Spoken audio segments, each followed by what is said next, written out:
Friends, बहुत बहुत स्वागत है आप सबों का आपके अपने YouTube चैनल शिक्षा विधायूस में। और दोस्तों, आज का जो वीडियो है काफ़ी इंपॉर्टेंट होने वाला है। इस वीडियो में हम लोग प्लेटफॉर्म स्टैटिक जी के वॉल्यूम 2 का आज प्रैक्टिस सेट हम लोग स्टार्ट करने वाले हैं। और इस वीडियो का बहुत सारे दोस्तों का रिक्वेस्ट था कि सर इस वीडियो सीरीज़ को कंटिन्यू कीजिए, वॉल्यूम फर्स्ट को जिस तरह से कंप्लीट किया है उसी तरह से वॉल्यूम सेकंड को भी जल्द से जल्द स्टार्ट कीजिए। तो दोस्तों, सभी दोस्तों का जो है सो आपका कमेंट था, सभी दोस्तों का बहुत ज़्यादा रिक्वेस्ट आ रहा था, तो उसको देखते हुए मैंने वॉल्यूम सेकंड स्टार्ट किया है। अब आप सबों के हाथों में जिम्मेवारी है कि ज़्यादा से ज़्यादा वीडियो को शेयर कीजिएगा और वीडियो को ज़्यादा से ज़्यादा लाइक कीजिए, चैनल पर ज़्यादा से ज़्यादा नए लोगों को जोड़िए, जिससे क्या होगा कि आप सबों की तरफ से जो प्यार मिलेगा तो उससे मेरा भी थोड़ा सा काम करने के प्रति मोटिवेशन बना रहेगा। तो सभी दोस्तों से यही रिक्वेस्ट रहेगा कि एक शानदार और जानदार तरीके से हम लोग इस वीडियो सीरीज़ को भी पूरा लास्ट तक कंटिन्यू करेंगे।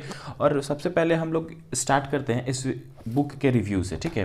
तो एक शॉर्ट रिव्यू दे देते हैं इसी वीडियो में आपको। देखिए, बुक के बारे में अगर देखेंगे तो ये स्टैटिक जीके का बुक है। पीछे वाले बुक में और इसमें एक बेसिक डिफरेंस मुझे क्या दिख रहा है कि सबसे पहले तो उसमें आपका 152 सेट्स था और इसमें अगर देखेंगे तो टोटल 201 सेट्स है। तो एक तो आपका ये यहाँ पे डिफरेंस है कि उससे कहीं ज़्यादा आपका 50-51 सेट्स ज़्यादा हैं। और साथ में एक चीज़ में क्या पूछ दिया गया है कि वो जो आपका वॉल्यूम फर्स्ट था उसमें अगर आप लोग देखेंगे तो उसमें जो भी प्रश्न थे तो कुछ उसमें प्रीवियस ईयर क्वेश्चंस भी थे, लेकिन उसमें क्या था कि जो आपके बहुत एक्सपेक्टेड टाइप के क्वेश्चन वहाँ पे दिए गए थे और बहुत ऐसे भी क्वेश्चन थे जो कि थोड़ा सा ऊपर लेवल से निकल जा रहे थे, मतलब जिसको नॉर्मल भाषा में स्टूडेंट्स बोलते हैं कि बाउंस कर जा रहे थे।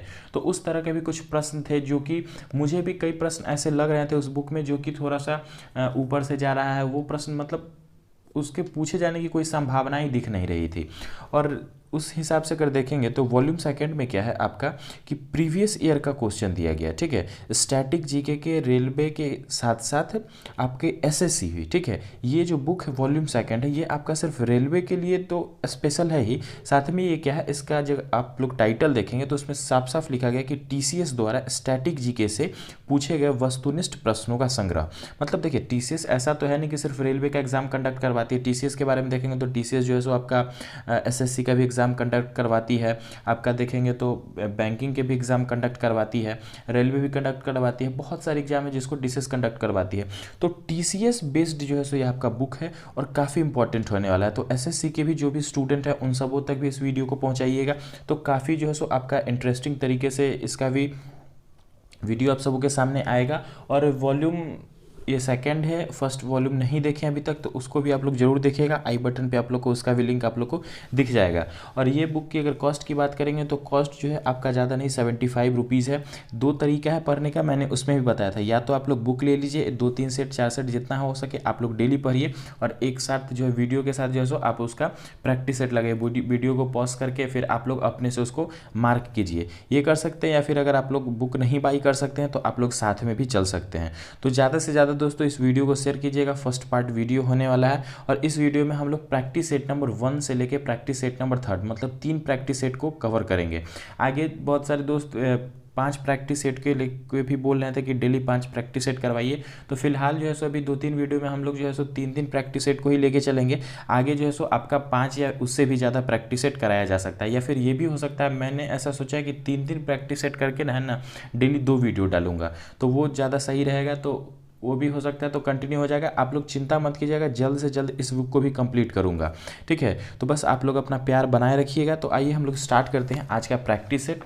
तो रिक्वेस्ट वही रहेगा, वीडियो अगर अच्छा लगेगा तो लाइक ज़रूर कीजिएगा, चैनल पे अगर नए हैं तो चैनल को जरूर सब्सक्राइब कीजिएगा और शेयर ज़्यादा से ज़्यादा कीजिए। हर दोस्त जो है सो शेयर कीजिए ताकि ये जो अपना परिवार है शिक्षा विधायी उसका बड़ा हो सके। और आप सबों के तरफ से जो प्यार मोटिवेशन मुझे मिलेगा उससे मैं भी थोड़ा सा ऊर्जावान रहूँगा आप सबों के प्रति, और काफ़ी जो है सो एनर्जेटिक रूप से आप सबों के लिए जो सो वीडियो एकदम जानदार तरीके से लाता रहूँगा।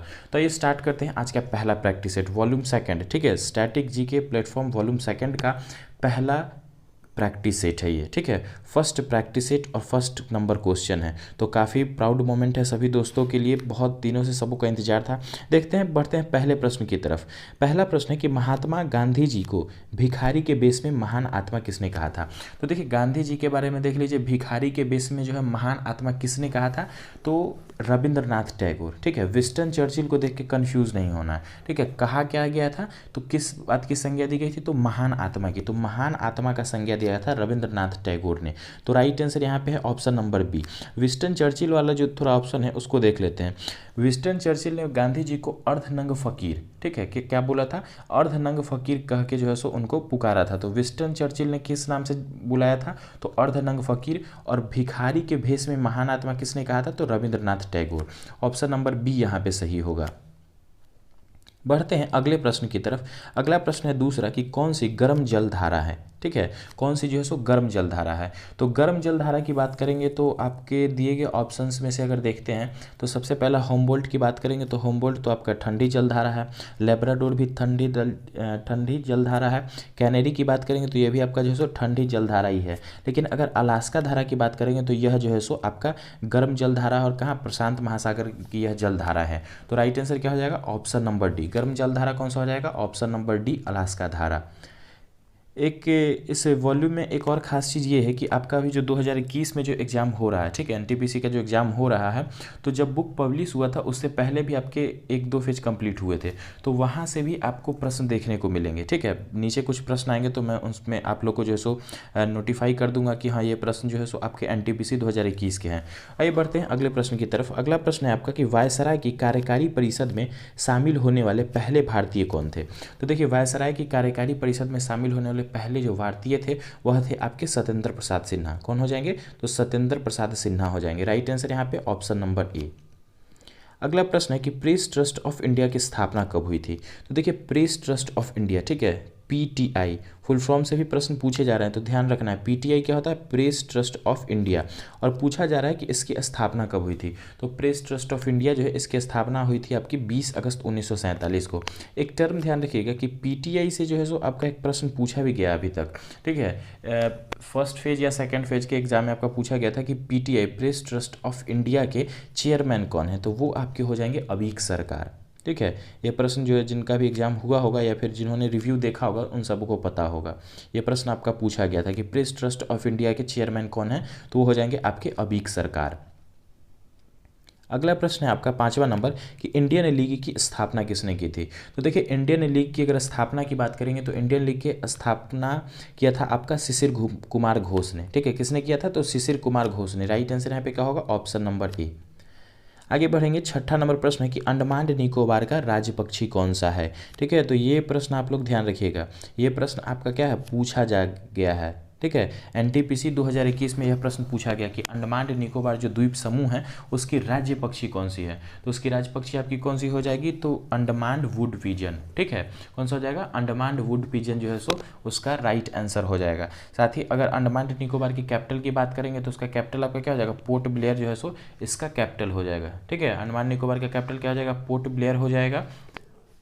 और अगर बात करते हैं यहाँ की अगर प्रशासक की, ठीक है, प्रशासक मतलब लेफ्टिनेंट गवर्नर की, यहाँ से भी प्रश्न आपके पूछे जा रहे हैं। तो अगर अंडमान निकोबार की लेफ्टिनेंट गवर्नर की बात करेंगे तो वहाँ पे जो है सो आपके लेफ्टिनेंट गवर्नर है, उनका नाम है एडमिरल DK जोशी, ठीक है। कौन हो जाएंगे, एडमिरल DK जोशी हो जाएंगे, अंडमान निकोबार के लेफ्टिनेंट गवर्नर।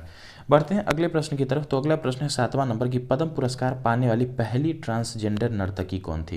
तो देखिए, पद्म पुरस्कार पाने वाली पहली ट्रांसजेंडर, ठीक है, नर्तकी तो कौन हो जाएंगी, तो वह है आपकी नर्तकी नटराज, ठीक है। कौन हो जाएंगे, नर्तकी नटराज। ऑप्शन नंबर बी यहाँ पे सही होगा। बढ़ते हैं अगले प्रश्न की तरफ। तो अगला प्रश्न है 8वां नंबर की मुदुमलाई राष्ट्रीय पार्क कहाँ स्थित है। तो देखिए, अगर मुदुमलाई राष्ट्रीय पार्क की बात करेंगे तो यह भी प्रश्न आपका पूछा गया है। और मुदुमलाई राष्ट्रीय पार्क जो है यह आपका पड़ता है कहाँ पे, नीलगिरी जिला तमिलनाडु में, ठीक है। और नीलगिरी की पहाड़ियाँ क्या बोला जाता है, उसको ब्लू माउंटेन भी बोलते हैं, ठीक है, ब्लू माउंटेन के नाम से भी जानते हैं। और एक चीज़ यहाँ से ध्यान रखिए कि नीलगिरी पे एक प्रमुख जनजाति रहती है जिसको टोडा बोला जाता है, ठीक है। अक्सर पूछा जाता है कि टोडा जनजातियाँ कहाँ निवास करती है, तो नीलगिरी की पहाड़ियों पे। कहाँ पे है नीलगिरी की पहाड़ी, तो तमिलनाडु राज्य में। राइट आंसर यहाँ पे होगा ऑप्शन नंबर ए। अगला प्रश्न है आपका 9वां नंबर है कि गुजरात में कौन सी सिंधु घाटी सभ्यता स्थल स्थित है। तो देखते हैं, गुजरात में अगर बात करेंगे सिंधु घाटी सभ्यता स्थल की तो वो आपका हो जाएगा कौन सा, धौलावीरा, ठीक है। कौन सा हो जाएगा, धौलावीरा। यहाँ पे आपका ऑप्शन नंबर सी, लोथल जो है यह भी आपका गुजरात का ही सिंधु घाटी सभ्यता स्थल है, ठीक है। तो यहाँ पे तो राइट आंसर आपका ए और सी दोनों होना चाहिए, ऐसा कोई ऑप्शन है नहीं। लेकिन धौलावीरा के साथ साथ लोथल दोनों जो है सो गुजरात की ही आपकी सिंधु घाटी सभ्यता स्थल है। तो ए और सी दोनों नाम आप ध्यान में रखिएगा। धौलावीरा हो या लोथल हो। रोपर की बात करेंगे तो रोपर जो है यह आपका पंजाब में पड़ता है, ठीक है, कहाँ पे हो जाएगा, पंजाब में पड़ता है। और राखीगढ़ी की बात करेंगे तो ये जो है सो आपका हरियाणा में जो है सो सिंधु घाटी सभ्यता स्थल है। बढ़ेंगे अगले प्रश्न की तरफ। तो अगला प्रश्न है आपका कि K2 गॉडविन ऑस्टिन, ठीक है, K2 जिसको किस नाम से जाना जाता है, तो इसे गॉडविन ऑस्टिन के भी नाम से जानते हैं। पर्वत की ऊंचाई कितनी है, तो देखिए K2 जो है इसकी ऊंचाई की बात करेंगे तो इसका ऊंचाई है आपका 8611 मीटर। कितना हो जाएगा, 8611 मीटर, ऑप्शन नंबर ए। देखिए K2 जो है भारत की सबसे ऊंची चोटी है, ठीक है। इसमें भी थोड़ा सा एक समस्या क्या हो जाता है कि K2 जो है भारत की सबसे ऊंची चोटी के साथ साथ विश्व की दूसरी सबसे ऊंची चोटी है। और अगर K2 की अवस्थिति की बात करेंगे तो यह जो है सो आपका POK का जो क्षेत्र है, पाकिस्तान ऑक्युपाइड कश्मीर का, उस क्षेत्र में पड़ता है। तो भारत के अगर मैप में देखेंगे तो K2 भारत के देखेंगे उस हिसाब से तो भारत की सबसे ऊंची चोटी हो सकती है। लेकिन अगर प्रश्न इस तरह से पूछा जा रहा है कि भारत में अवस्थित भारत की सबसे ऊंची चोटी कौन सी है, तो वह आपकी हो जाएगी कंचनजंगा। K2 है, लेकिन K2 के साथ थोड़ा सा क्या आपका प्रॉब्लम है कि वो जो है सो अभी भारत के अधिकार क्षेत्र में नहीं, वो कहाँ पे है, तो पाकिस्तान ऑक्युपाइड कश्मीर वाले क्षेत्र में K2 पड़ता है। बढ़ते हैं अगले प्रश्न की तरफ। तो अगला प्रश्न है आपका 11वां नंबर है कि 11वीं पंचवर्षीय योजना का उद्देश्य किस कौशल विकास का करना था, ठीक है। 11वीं पंचवर्षीय योजना जो है उसमें किस चीज़ का विकास को लेके जो है सो आपका ज़्यादा जोर दिया गया था, तो उसमें जो है सो आपका हैंडलूम को, ठीक है, हैंडलूम को लेके ज़्यादा जोर दिया गया था। तो राइट आंसर क्या होगा, ऑप्शन नंबर सी। अगला प्रश्न है आपका CISF की स्थापना कब हुई थी, तो देखिए CISF जो है इसकी स्थापना कब हुई थी, तो इसका फुल फॉर्म क्या होता है, सेंट्रल इंडस्ट्रियलाइज सिक्योरिटी फोर्सेज। और इसकी स्थापना की बात करेंगे तो 1969। कई बार मैंने वॉल्यूम फर्स्ट में भी इस चीज़ को डिस्कस किया था। तो CISF जो है सो इसकी स्थापना कब हुई, 1969 में। और इसका वर्क क्या होता है, तो भारत में जो भी औद्योगिक क्षेत्र हैं, ठीक है, या जहाँ पे भी आपके कल कारखाना है, तो उन सभी जगहों की रक्षा करना इससे पैरामिलिट्री फोर्सेस का काम है। और अभी वर्तमान में अगर देखेंगे तो इसके चेयरमैन कौन है, तो CISF के अभी वर्तमान में चेयरमैन हो जाएंगे सुबोध, ठीक है, सुबोध कुमार जायसवाल, ठीक है, कौन हो जाएंगे, तो सुबोध कुमार जायसवाल जो है सो इसके वर्तमान में चेयरमैन हो जाएंगे। आगे बढ़ते हैं अगले प्रश्न की तरफ। तो प्रश्न है कि कौन सा देश एक से अधिक समय जोन है, तो निम्नलिखित में से कौन सा ऐसा देश है जिसमें एक से अधिक समय जोन है, मतलब टाइम जोन की बात हो रही है। तो दिए गए ऑप्शंस में तो USA ही हो सकता है, ठीक है। यूनाइटेड स्टेट्स ऑफ अमेरिका में क्या है, एक से ज़्यादा टाइम जोन है। तो राइट आंसर यहाँ पे क्या होगा, ऑप्शन नंबर बी हो जाएगा। और भारत की बात करें तो भारत का टाइम जोन कौन सा है, आप लोग कमेंट बॉक्स में जरूर इस प्रश्न का आंसर दीजिएगा।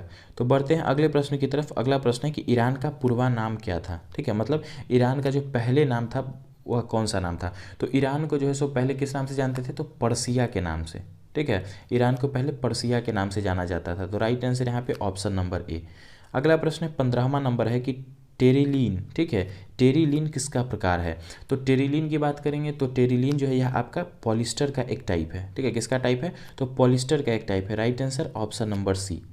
अगला प्रश्न 16वां नंबर है कि बुक्सा टाइगर रिजर्व कहाँ पे स्थित है। तो ये सभी स्टैटिक प्रश्न हैं, जरूर इस पे जो है सो आप थोड़ा सा गौर फरमाइएगा और ज़रूर इस सभी प्रश्न को याद करके एग्जाम में जाइएगा। तो आपका CBT 2 हो, रेलवे ग्रुप D का एग्जाम हो, या फिर अभी जो भी CBT फर्स्ट के एग्जाम बचे हुए सबों में काफ़ी इंपॉर्टेंट होने वाला है यह वीडियो सीरीज़ आपका। तो बुक्सा टाइगर रिजर्व कहाँ पे, तो बुक्सा टाइगर रिजर्व आपका हो जाएगा पश्चिम बंगाल में, ठीक है, वेस्ट बंगाल में यह आपका टाइगर रिजर्व हो जाएगा। Right answer option number D. आगे बढ़ते हैं 17वें नंबर प्रश्न की तरफ। तो 17वां नंबर प्रश्न क्या है, चार मीनार कहाँ पे स्थित है। देखिए चार मीनार की बात करेंगे तो चार मीनार कहाँ पे स्थित हो जाएगा, तो चार मीनार स्थित है तेलंगाना में। कहाँ पे है, तो तेलंगाना में स्थित है। Right answer option number C. काफ़ी बेसिक टाइप के प्रश्न जो है सो आपके शुरुआती सेट्स में देखने को मिलेंगे, क्योंकि मैंने कुछ सेट शुरू के देखे हैं तो काफ़ी बेसिक टाइप के प्रश्न हैं, तो आप लोग इसमें भी बने रहिएगा। देखिए होता क्या है कि आप सबको पता होगा इस सभी चीज़ों का आंसर, लेकिन थोड़ा सा आप लोग कंटिन्यू रहिएगा तो आपका एक रिवीजन हो जाएगा, ठीक है। छोटा सा वीडियो होगा जिसमें आपका सारा रिवीजन हो जाएगा और आप लोग इस चीज़ को रिकॉल कर सकते हैं। बढ़ते हैं अगले प्रश्न की तरफ। तो अगला प्रश्न है हमारा कि त्यौहार मी डैम मी फी किस राज्य में ताई अहोम समुदाय द्वारा मनाया जाता है। तो यह जो है सो आपका कहाँ मनाया जाता है, तो असम में। एक शब्द आपको यहाँ पे दिख रहा होगा अहोम, तो अहोम का संबंध किस राज्य से है, तो असम से। अहोम किस राज्य की जनजाति है, तो असम में निवास करने वाली जनजाति है। तो आप लोग यहाँ से भी इस प्रश्न को कर सकते थे। मतलब देखिए अगर आपके पास तरह तरह के आपके पास अगर नॉलेज होंगे, मतलब हो सकता है कि कुछ ऐसे भी क्वेश्चंस होंगे जो कि आपको नहीं पता होंगे, लेकिन अगर आपके पास आप लगातार निरंतर बने रहे होंगे पढ़ाई में, तो आपको क्या होगा कि उसका कहीं ना कहीं से आपको कुछ रिलेशन किसी ऑप्शन से या फिर किसी वर्ड से आपको रिलेशन दिख जाएगा। तो इसलिए क्या करना चाहिए कि आपको जो भी चीज़ हो उसका कंटिन्यूअस पढ़ते रहना चाहिए। ये नहीं देखना है कि ये एग्ज़ाम में आएगा या नहीं आएगा। तो जो भी प्रश्न है सभी को आप लोग देखिए। प्रश्न बहुत सारे ऐसे भी होंगे जो कि बीच बीच में आपको आसान दिखेंगे, लेकिन उस सभी चीज़ को छोड़ते हुए क्या करना है कि रिकॉल सबको सोचना है कि बस रिकॉल होते जा रहा है। एक छोटा सा वीडियो होने वाला है, तो इसमें आप सबों का कंटिन्यू बने रहने में कुछ नहीं जाएगा, तो आप लोग पूरे लास्ट तक बने रहिएगा। आइए बढ़ते हैं अगले प्रश्न की तरफ। तो अगला प्रश्न है आपका कि भारत में जिला सड़कों का रख रखाव किसके द्वारा किया जाता है। देखिए, भारत में जो जिला सड़क होता है तो उसका रख रखाव जो होता है वह आपका किया जाता है जिला परिषद के द्वारा। तो यहाँ पे राइट आंसर क्या होगा, ऑप्शन नंबर डी। अगला प्रश्न है आपका 20वां नंबर की लाल शैवाल आमतौर पर पाए जाते हैं। तो देखिए, लाल शैवाल जो है सो आमतौर पे कहाँ पे पाए जाते हैं, तो ये पाए जाते हैं आपके महासागरों में। ठीक है, कहाँ पे पाए जाते हैं, महासागरों में। तो ऑप्शन नंबर डी यहाँ पे सही होगा। साथ ही दोस्तों, अगर आपको इस का पीडीएफ चाहिए होगा, ठीक है, तो पीडीएफ के लिए आपको करना क्या होगा कि टेलीग्राम से जुड़ जाना पड़ेगा। ठीक है, टेलीग्राम का जो है सो आपका चैनल का जो लिंक है वो आपको डिस्क्रिप्शन बॉक्स में भी दिख जाएगा। वैसे आप लोग टेलीग्राम पे जाके शिक्षा.bith.ayus टाइप करेंगे तो आपको आपका अपना चैनल दिख जाएगा। आप लोग वहाँ से भी ज्वाइन हो सकते हैं। रेगुलर अपडेट वहाँ पे वीडियो की नोटिफिकेशन हो या फिर आपको हर पीडीएफ जो सो फ्री ऑफ कॉस्ट वहाँ पे अवेलेबल करवाया जाता रहा है, तो आप लोग वहाँ भी जरूर ज्वाइन हो जाइएगा। बढ़ते हैं दूसरे प्रैक्टिस सेट की तरफ। तो यह है आपका प्रैक्टिस सेट नंबर 2। और इसके पहले प्रश्न को देखेंगे तो पहला प्रश्न है कि शैलोत्रकीर्ण, ठीक है, शैलोत्रकीर्ण क्या है। तो ये क्या है, प्राग ऐतिहासिक कालीन शिलाचित्र है। ठीक है, क्या होती है, तो प्राग ऐतिहासिक कालीन शिलाचित्र होता है। राइट आंसर क्या होगा, ऑप्शन नंबर बी। अगला प्रश्न है आपका दूसरा है कि निम्नलिखित में से किसका मूल प्रकृति भाषा नहीं थी। ठीक है, निम्नलिखित में से किसका मूल प्रकृति भाषा नहीं थी, तो वह कौन सा हो जाएगा, तो संस्कृत हो जाएगा। Right answer option number C. आगे बढ़ेंगे तीसरे नंबर प्रश्न की तरफ। तो तीसरा नंबर प्रश्न है कि सामदेव की रचना किस भाषा में की गई है। तो सामदेव की रचना जो है यह आपका किया गया है संस्कृत लैंग्वेज में। ठीक है, किस लैंग्वेज में किया गया है, तो संस्कृत लैंग्वेज में जो है सो इसकी रचना किया गया है। तो राइट आंसर क्या हो जाएगा, ऑप्शन नंबर ए। अगला है आपका चौथा नंबर प्रश्न है कि चतुरंग जो कि प्राचीन काल का एक खेल है उसे वर्तमान में किस नाम से जानते हैं। तो चतुरंग पहले बोला जाता था और अभी वर्तमान में उस खेल को किस नाम से जानते हैं, तो उसे हम लोग जानते हैं शतरंज के नाम से। ठीक है, किस खेल के नाम से जानते हैं, तो शतरंज के नाम से। और शतरंज खेल की शुरुआत किस देश में हुई है, तो इसकी शुरुआत जो है सो देखेंगे तो भारत में ही हुई है। तो राइट आंसर यहाँ पे क्या होगा, ऑप्शन नंबर डी। और भारत में देखेंगे तो शतरंज के कुछ खिलाड़ी हैं जैसे कि आपके विश्वनाथन आनंद हो जाएंगे, कोनारू हम्पी हो जाएंगे, सभी काफ़ी जो है चर्चित खिलाड़ी हैं और पूछे भी जाते हैं प्रश्न यहाँ से भी। तो राइट आंसर यहाँ पे है ऑप्शन नंबर डी। बढ़ते हैं अगले प्रश्न की तरफ। अगला प्रश्न है आपका 5वां नंबर है कि चंद्रवर्ष सौरवर्ष से कितना कम होता है। तो देखिए, चंद्रवर्ष जो होता है वह आपका सौरवर्ष से 11 दिन कम होता है। ठीक है, कितना दिन कम होता है, 11 दिन कम होता है। तो ऑप्शन नंबर बी यहाँ पे सही होगा। अगला प्रश्न है आपका 6ठा नंबर की मोड से, ठीक है, मोड से निम्नलिखित में से किस भारतीय राज्य की पारंपरिक नृत्य है। तो मोड से के बारे में देखेंगे तो मोड से जो है यह आपका नागालैंड राज्य का पारंपरिक नृत्य है। तो right answer option number A. आगे बढ़ेंगे 7वें नंबर प्रश्न की तरफ। तो 7वां नंबर है कि रेगिस्तानी क्षेत्र में किस प्रकार की वनस्पति सामान्य रूप से पाई जाती है। तो देखिए, रेगिस्तानी क्षेत्र की बात करेंगे तो रेगिस्तानी क्षेत्र में जो है सो झाड़ीदार या ठीक उसको कांटेदार वन भी बोलते हैं। ठीक है, कांटेदार वन भी बोले जाते हैं, जिसमें कि आपका कैक्टस आता है, उसके बाद आपका जो है सो बैर आता है। ये सब क्या होते हैं, आपकी रेगिस्तानी वन के रूप में जाने जाते हैं। इन्हें जो है सो कांटेदार वन या झाड़ीदार वन के भी नाम से हम लोग जानते हैं। तो राइट आंसर क्या होगा, ऑप्शन नंबर बी। अगला प्रश्न है 8वां नंबर की एफएम रेडियो को पेटेंट किसने कराया था। तो देखिए, एफएम रेडियो को पेटेंट किसने कराया था, तो इसे कराया था एडविन एच आर्मस्ट्रॉन्ग ने। किसने कराया था, तो एडविन एच आर्मस्ट्रॉन्ग ने। तो राइट आंसर यहाँ पे ऑप्शन नंबर सी। अगला प्रश्न है 9वां नंबर की हरित क्रांति निम्नलिखित में से किस राज्य में पहले शुरू की गई थी। तो देखिए, हरित क्रांति की बात करेंगे तो यहाँ पे राज्य नहीं राष्ट्र है। ठीक है, तो हरित क्रांति जो है सो किस राष्ट्र में सबसे पहले शुरू की गई थी, तो यह आपका किया गया था मैक्सिको में। ठीक है, किस में किया गया था, मैक्सिको में। और हरित क्रांति के जनक के रूप में किसे जाना जाता है, तो हरित क्रांति के जनक के रूप में डॉक्टर नॉर्मन वेरलॉग को जानते हैं। लेकिन अगर प्रश्न पूछा जाए कि भारत में हरित क्रांति के जन्मदाता कौन है, तो वो हो जाएंगे doctor MS Swaminathan. Right answer यहाँ पे है ऑप्शन नंबर बी। तो ये क्वेश्चन शायद पूछा जा सकता है, अच्छा क्वेश्चन दिख रहा है। क्या है कि हरित क्रांति सबसे पहले किस राष्ट्र से शुरू की गई थी इसकी पहल, तो ये जो है सो मैक्सिको से। ठीक है, मैक्सिको से शुरू किया गया था। बढ़ते हैं अगले प्रश्न की तरफ। तो अगला प्रश्न है कि ऐतिहासिक फव्वारा गुलजार हाउस निम्नलिखित में से किस राज्य या शहर में है, किस भारतीय शहर में स्थित है। तो देखिए ये जो है आपका गुलजार हौज फव्वारा, यह आपका कहाँ पे अवस्थित है, तो यह हैदराबाद में, ठीक है, हैदराबाद में अवस्थित है, तेलंगाना के हैदराबाद में। Right answer option number C. अगला प्रश्न है आपका 11वां नंबर है कि ग्रेट मैन मेड रिवर, ठीक है, ग्रेट मैन मेड रिवर किस देश में स्थित है। तो ग्रेट मैन मेड रिवर जो है यह आपका स्थित है लीबिया में, ठीक है, कहाँ पे स्थित है, तो लीबिया में। राइट आंसर यहाँ पे ऑप्शन नंबर ए। अगला प्रश्न है 12वां नंबर कि निम्नलिखित में से कौन सा जानवर स्तनपायी है, ठीक है, कौन सा हो जाएगा, निम्नलिखित में से कौन सा जानवर स्तनपायी है। तो वह जानवर आपका कौन सा हो जाएगा, देखेंगे यहाँ पे तो व्हेल, ठीक है, व्हेल जो होता है क्या होता है, एक प्रकार का स्तनपायी जानवर है। तो राइट आंसर क्या हो जाएगा, ऑप्शन नंबर डी। आगे बढ़ेंगे 13वें नंबर प्रश्न की तरफ। तो प्रश्न है कि भारतीय संसद द्वारा भगोड़ा आर्थिक अपराधी अधिनियम कब पारित किया गया था। तो भारतीय संसद द्वारा जो भगोड़ा आर्थिक अपराधी अधिनियम जो है यह आपका पारित किया गया था 2018 में, ठीक है, कब पारित किया गया, तो 2018 में। Right answer option number D. बढ़ेंगे अगले प्रश्न की तरफ है निम्नलिखित में से पल्लव राजवंश की राजधानी कौन सी थी। तो देखिए पल्लवों की जो राजधानी थी हम लोगों ने कई बार पढ़ा है, वह थी आपकी कांचीपुरम, ठीक है, कौन सी हो जाएगी, तो पल्लवों की राजधानी कौन सी हो जाएगी, वह हो जाएगी Kanchipuram. Right answer option number C. आगे आपका 15वां नंबर प्रश्न है कि वाई आई एम हिंदू, ठीक है, वाई आई एम हिंदू पुस्तक के लेखक कौन है। इस प्रश्न की बात करेंगे तो अभी एनटीपीसी 2021 में यह प्रश्न मुझे लग रहा है कि 5 से 6 बार रिपीट हो चुका है, ठीक है। तो वाई आई एम हिंदू पुस्तक के लेखक हो जाएंगे आपके शशि थरूर, ठीक है, कौन हो जाएंगे, शशि थरूर हो जाएंगे, कांग्रेस लीडर हैं और जाने माने देखेंगे तो लेखक भी हैं। राइट आंसर क्या हो जाएगा, ऑप्शन नंबर डी। पुस्तक का क्या नाम है, वाई आई एम हिंदू। अगला प्रश्न है आपका कि भारतीय पारंपरिक खेल, ठीक है, भारतीय पारंपरिक खेल इनसुकनार किस राज्य से संबंधित है। क्या है, इनसुकनार किस राज्य से संबंधित है। तो यह खेल जो है आपका संबंधित है मिजोरम से, ठीक है, किस राज्य से, तो मिजोरम से संबंधित है। Right answer option number C. अगला है 17वां नंबर प्रश्न है कि विश्व में सबसे बड़ी पेयजल जलाशय कहाँ पे स्थित है। तो सबसे बड़ी जो पेयजल जलाशय है यह आपका स्थित है सऊदी अरब में। Right answer option number A. आगे है कि भारतीय राष्ट्रीय कांग्रेस की स्थापना किस शहर में हुई थी। तो देखिए भारतीय राष्ट्रीय कांग्रेस की अगर स्थापना की बात करेंगे तो 1885 में जो सो इसका स्थापना हुआ था, किसके द्वारा, तो एओ ह्यूम के द्वारा, ठीक है, किसके द्वारा किया गया था, तो एओ ह्यूम के द्वारा जो है सो इसका स्थापना किया गया था और मुंबई के एक कॉलेज में, ठीक है, मुंबई के कॉलेज या संस्कृत स्कूल करके एक नाम था, उसी में जो है सो इसका स्थापना किया गया था। तो राइट आंसर क्या हो जाएगा, ऑप्शन नंबर सी। अगला प्रश्न है दोस्तों कि निम्नलिखित देशों में से कौन सा देश म्यांमार के साथ थल सीमा साझा नहीं करता है।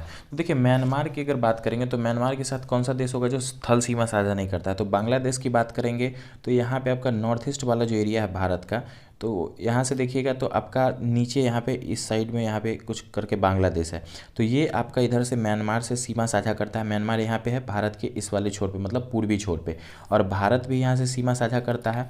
उसके बाद अगर देखेंगे तो लाओस है, तो लाओस जो है सो आपका यह भी सीमा साझा करता है नीचे से, ठीक है। लेकिन कंबोडिया जो है यह आपका म्यांमार के साथ सीमा साझा नहीं करता। अगर आप लोग वर्ल्ड मैप को देखे होंगे या फिर अगर रुचि होगा आप लोग का वर्ल्ड मैप में, तो आप लोग काफ़ी आसानी से इस तरह के प्रश्न को कर लेंगे, ठीक है। तो म्यांमार के साथ कौन सा देश थल सीमा साझा नहीं करता है, तो बांग्लादेश करता है, भारत भी करता है, लाओस भी करता है, कंबोडिया ऑप्शन में है। तो आपको जो है सो कंबोडिया म्यांमार के साथ थल सीमा साझा नहीं करता है। बाकी ऑप्शन से इस तरह के प्रश्न जो है सो सॉल्व होंगे। अगला आपका 20वां नंबर प्रश्न है कि ओलंपिक के लिए क्वालिफाई प्राप्त करने वाली पहली भारतीय जिम्नास्ट कौन थी। देखिए ओलंपिक की बात करेंगे तो ओलंपिक से भी कई प्रश्न अभी तक आ चुके हैं। ओलंपिक से जैसे एक प्रश्न पूछा गया था कि भारत ने जो है सो सबसे पहली बार किस ओलंपिक में शिरकत की थी।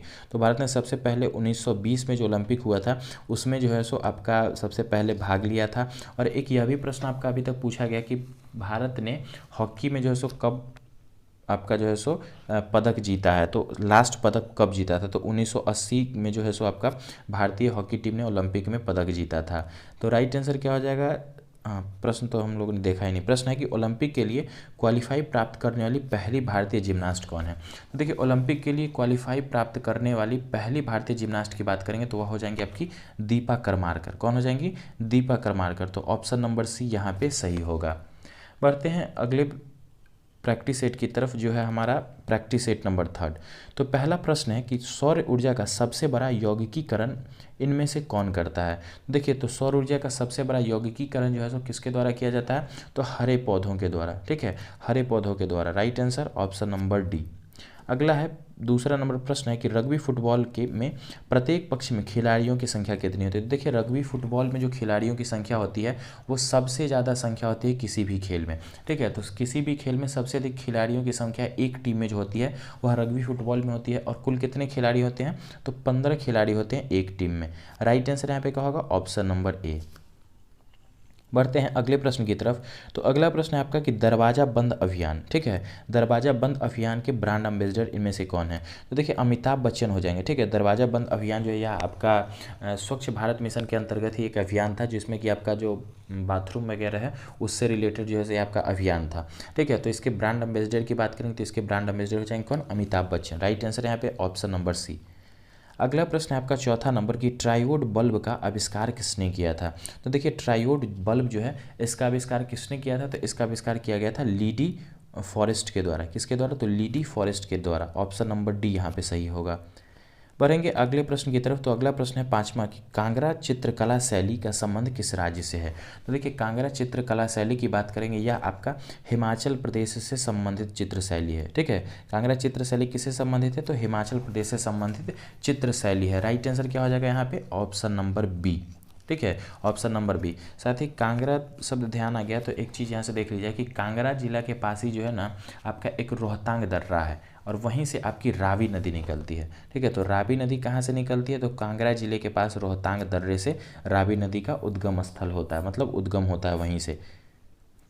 अगला प्रश्न है आपका छठा नंबर के पृथ्वी के उत्तरी गोलार्ध में कितने प्रतिशत भाग पर जल की उपस्थिति है। तो देखिए, पृथ्वी के अगर उत्तरी गोलार्ध की बात करेंगे तो उत्तरी गोलार्ध में लगभग 71% भूभाग पर जो है सो आपकी जल की उपस्थिति होती है। तो राइट आंसर यहाँ पे ऑप्शन नंबर बी। अगला प्रश्न है आपका सातवां नंबर कि भगवान बुद्ध द्वारा गृह त्याग की घटना को क्या कहा गया है। तो देखिए, भगवान बुद्ध के द्वारा जो गृह त्याग किया गया था उसको जो है सो आपका किस नाम से जानते हैं, तो उसको हम लोग महाविनिष्क्रमण। ठीक है, किस नाम से, तो महाविनिष्क्रमण के नाम से जानते हैं। ठीक है, गौतम बुद्ध ने जो गृह त्याग किया था उसको किस नाम से जानते हैं, तो महाविनिष्क्रमण के नाम से जानते हैं। वही महापरिनिर्वाण की बात करेंगे तो महापरिनिर्वाण जो है सो उनके मतलब समाधि को या फिर उनको बोल सकते हैं कि मतलब उनकी मृत्यु को जो है सो महापरिनिर्वाण के नाम से जाना गया। ठीक है, और धर्म चक्र परिवर्तन जो है यह मतलब महात्मा बुद्ध ने जो पहला उपदेश दिया था उसे धर्म चक्र परिवर्तन के नाम से जाना जाता है। तो तीनों शब्द काफ़ी महत्वपूर्ण हैं और कहीं से भी प्रश्न आपके एग्जाम में पूछे जा सकते हैं। तो आपको क्या करना है, तीनों को ध्यान में रखना है। महाविनिष्क्रमण क्या होता है, तो गृह त्याग जब किए थे तो उसको जो है सो महाविनिष्क्रमण कहा गया था। महापरिनिर्वाण जो है सो उनकी मृत्यु को कहा गया था और पहला उपदेश जो दिए थे उसे धर्म चक्र परिवर्तन के रूप में जाना जाता है। बढ़ते हैं अगले प्रश्न की तरफ। अगला प्रश्न है कि निम्नलिखित में से कौन बीज उत्पन्न करता है। तो देखिए, कौन सा है जो बीज उत्पन्न करता है, तो बीज उत्पन्न करने वाले आपके हो जाएंगे जिम्नोस्पर्म्स। ठीक है, कौन हो जाएंगे, जिम्नोस्पर्म्स जो है बीज उत्पन्न करते हैं। तो ऑप्शन नंबर डी यहाँ पे सही होगा। अगला आपका कि संख्या 6.022 इंटू 10⁻23 को क्या कहते हैं। तो यह प्रश्न आपका कई बार ग्रुप डी में ज़्यादातर पूछा जाता है। ठीक है, या फिर टेक्नीशियन वगैरह के एग्जाम में कई बार यह रिपीट हुआ था यह प्रश्न। तो 6.022 इंटू 10⁻23 को हम लोग एवोगाड्रो नंबर बोलते हैं। ठीक है, एवोगाड्रो संख्या बोला जाता है। तो ऑप्शन नंबर सी यहाँ पे सही है। अगला आपका 10वां नंबर प्रश्न है कि निम्नलिखित में से कौन सा एक भारत में वीरता का दूसरा सर्वोच्च पुरस्कार है। तो देखिए, वीरता के क्षेत्र में अगर सबसे मतलब बड़ा सर्वोच्च पुरस्कार या सबसे पहला पुरस्कार जो होता है जिसे सर्वोच्च पुरस्कार भी बोलते हैं तो वह आपका हो जाएगा परमवीर चक्र। ठीक है, कौन सा हो जाएगा, परमवीर चक्र। मतलब वीरता के क्षेत्र में सबसे बड़ा पुरस्कार है आपका परमवीर चक्र। और प्रश्न में पूछा गया कि दूसरा सबसे सर्वोच्च पुरस्कार कौन सा है, दूसरा सबसे बड़ा पुरस्कार। तो दूसरा सबसे बड़ा पुरस्कार जो हो जाएगा वह है आपका महावीर चक्र। ठीक है, वीरता के क्षेत्र में दूसरा सबसे बड़ा पुरस्कार कौन सा हो जाएगा, तो महावीर चक्र, ऑप्शन नंबर बी। और सबसे सर्वोच्च पुरस्कार वीरता के क्षेत्र में तो वो हो जाएगा आपका परमवीर चक्र। अगला है 11वां नंबर प्रश्न है कि निम्नलिखित में से कौन एक मानव निर्मित पर्यावरण नहीं है। ठीक है, तो मानव निर्मित पर्यावरण इनमें से कौन सा नहीं वह बताना है। तो देखेंगे तो स्विमिंग पूल भी मानव निर्मित ही हो जाएगा, चिड़ियाघर हो या फिर बाग हो। काफ़ी आसान है इस तरह के प्रश्न। झील जो हो जाता है क्या होता है, एक आपका झील में भी देखेंगे तो नेचुरल झील भी होते हैं, मैनमेड भी होते हैं, लेकिन जनरली अगर जो है सो प्रश्न से देखेंगे तो झील ही यहाँ पे सही उत्तर हो जाएगा। Right answer option number C. अगला है आपका प्रश्न कि निम्नलिखित में से किस वर्ष प्रधानमंत्री ग्राम सड़क योजना शुरू की गई थी। तो यह प्रश्न भी आपके पूछे गए हैं। तो प्रधानमंत्री ग्राम सड़क योजना जो है इसकी शुरुआत जो है सो आपका किया गया था वर्ष 2000 में। ठीक है, कब किया गया था, तो वर्ष 2000 में आपका शुरुआत किया गया था प्रधानमंत्री ग्राम सड़क योजना का। Right answer option number B. अगला प्रश्न है 13वां नंबर की मेघदूतम के लेखक कौन है। अभी हाल में भी यह प्रश्न आया है और कई बार अभी तक रिपीट भी हो चुका है। तो मेघदूतम हो या कुमार संभवम हो, इन सभी पुस्तक की रचना किसने किया है, तो कालिदास जी ने। किसने किया, कालिदास जी ने। ऑप्शन नंबर बी यहाँ पे सही होगा, मेघदूतम, या फिर इसको मेघदूत भी लिखा मिलता है, तो इसका भी आंसर कालिदास ही हो जाएगा। Right answer option number B. बढ़ते हैं अगले प्रश्न की तरफ। तो अगला प्रश्न है विश्व शौचालय दिवस कब मनाया जाता है। तो देखिए विश्व शौचालय दिवस की बात करेंगे तो विश्व शौचालय दिवस जो है यह आपका मनाया जाता है 19 नवंबर को। ठीक है, कब, तो 19 नवंबर को मनाया जाता है। ऑप्शन नंबर बी यहाँ पे सही होगा। अगला प्रश्न है कि राजस्थान का कौन सा शहर वार्षिक मरु महोत्सव का आयोजन करता है। तो कौन सा शहर हो जाएगा जो वार्षिक मरु महोत्सव का आयोजन करता है, तो वह शहर हो जाएगा आपका राजस्थान का जैसलमेर। ठीक है, कौन सा हो जाएगा, जैसलमेर, जो वार्षिक रूप से मरु महोत्सव मनाता है। तो ऑप्शन नंबर बी यहाँ पे सही होगा। अगला है 16वां नंबर प्रश्न कि पके टमाटर और तरबूज उनका लाल रंग किसे प्राप्त करते हैं। मतलब जो पूछा यह जा रहा है कि जो आपका टमाटर का जो लाल रंग होता है या फिर तरबूज का जो लाल रंग होता है किसकी उपस्थिति के कारण होता है। तो लाल रंग जो हो जाता है वह आपका लाइकोपीन। ठीक है, किसकी उपस्थिति के कारण, तो लाइकोपीन की उपस्थिति के कारण जो है सो आपका फलों में जो है सो लाल रंग उत्पन्न होता है। तो राइट आंसर क्या हो जाएगा, ऑप्शन नंबर सी। अगला प्रश्न है कि निम्नलिखित में से कौन सी राष्ट्रीय आय की गणना की एक विधि नहीं है। ठीक है, तो राष्ट्रीय आय जो है उसकी गणना की विधि इनमें से कौन सा नहीं है, तो आपको उसको बताना है।